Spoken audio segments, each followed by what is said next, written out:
मैं डॉक्टर प्रदीप कुमार राणा, मृदा विशेषज्ञ, मिट्टी परीक्षण प्रयोगशाला शहडोल। आज हम पीएच के विषय में बात करेंगे, अम्लीय पीएच के विषय में। अम्लीय मिट्टी की समस्या है।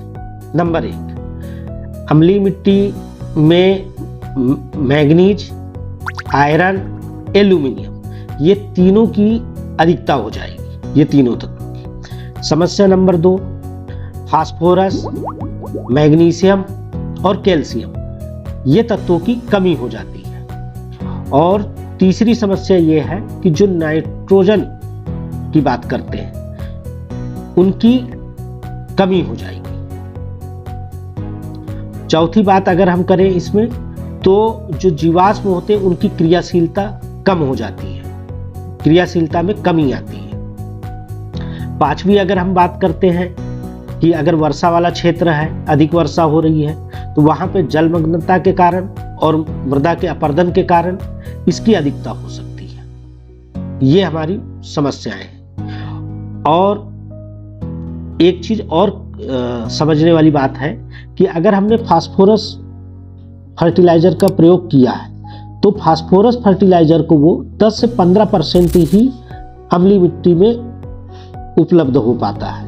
बाकी वो अम्लीय मिट्टी की अम्लीयता के कारण वो जमीन में ही स्थिर रहता है, वो प्लांट तक के पहुंच ही नहीं पाता है। वैसे ही हम सूक्ष्म पोषक तत्व में बात करें जिंक की, तो जिंक भी वो क्या करता है कि वो कुछ मात्रा मिलेगी और उसकी स्थिरता बनी रह जाएगी, वो प्लांट तक के नहीं पहुंच पाएगा। अब इन समस्याओं के निदान के लिए क्या है कि हम फसल चक्र को अपनाएं और हम एक ही तरीके के फर्टिलाइजर को ना ज्यादा उपयोग करें। जैसे कि अगर हम पता चले कि हमारी जमीन अम्लीय है, अम्लीयता को पसंद करें और अम्लीय फर्टिलाइजरों को अगर हम अधिक मात्रा में दे रहे हैं तो उसका कहीं ना कहीं हमको दुष्परिणाम देखने को मिलेगा, उसकी अधिकता बढ़ती ही जाएगी।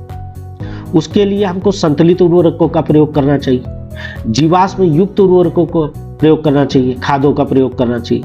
जैसे कि हम एफआईएम डाल सकते हैं, वर्मी कंपोस्ट का प्रयोग कर सकते हैं अधिक मात्रा में, नीम खली का उपयोग कर सकते हैं हम,